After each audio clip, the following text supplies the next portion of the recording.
So let me show you what the timer and stopwatch on the G-Shock GBD-200 watch looks like. So when it comes to timer, it does not have a normal timer on this watch, unfortunately.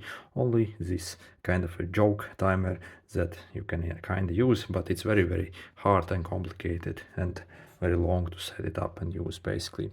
So you can also set up various sets here basically.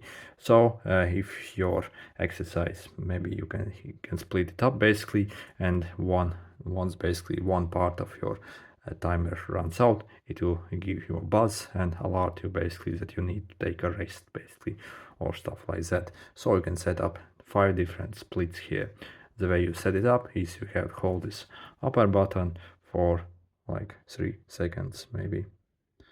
Okay, sometimes these buttons aren't that responsive on, at least on my watch here. So then you can set how many times you want to repeat this workout timer basically. You can click start, then again scroll these buttons to, you can see, you can choose which workout set you want to customize and which timer you want to basically set it up. So the total max time for all these timers is 60 minutes, 60 minutes together. Yep.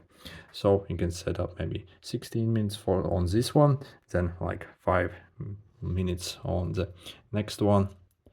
Okay, let's set the second one for 5 minutes.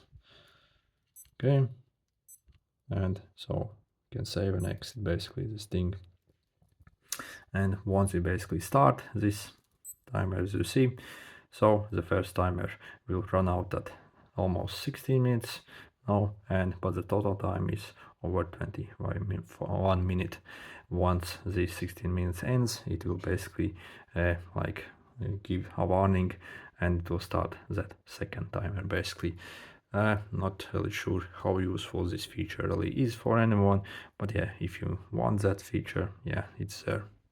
Personally, I absolutely hate this feature, and this watch basically does not have a normal timer, so I don't really know what the hell Casio is thinking by not including an actual good timer. This is very complicated and very hard to set it up. Then the stopwatch basically, so you get extremely basic stopwatch on this watch. You can click start here, and as you can see, it starts. So it won't show you the milliseconds, only the seconds, minutes and hours basically. So this is due to the kind of display this watch has, and it has got only like 1 Hz refresh rate. So displaying like those milliseconds is physically impossible on this watch. So you can pause this stopwatch basically with this upper button and resume it as well if you want it. Then you can also press this button to basically do a split recording, and this timer basically stays there until you press this button again, and the timer actually runs in the background, the first one. So you only get this split timer that you can use. You don't really see the values like lap times on this watch for some reason, so that's yeah, that's not really cool. However, there is a second kind of stopwatch in the workout menu where I think you can see those split laps. So let's start an exercise basically with the start button while you are in the main menu.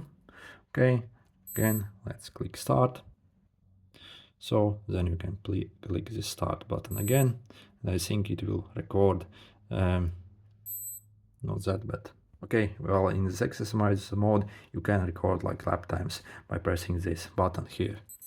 So it will record it and store it somewhere, so you can retrieve it back. So if you want this functionality where you can record your laps basically, then yeah, you have to use this workout mode basically. Anyway, yeah, it's a real shame that this watch does not have a normal timer, because this thing is a complete joke and it's just a waste of space, I think, for 99% of the people, and it's not really that good either way as a function. Anyway, if this was helpful, make sure to hit the like button. See you!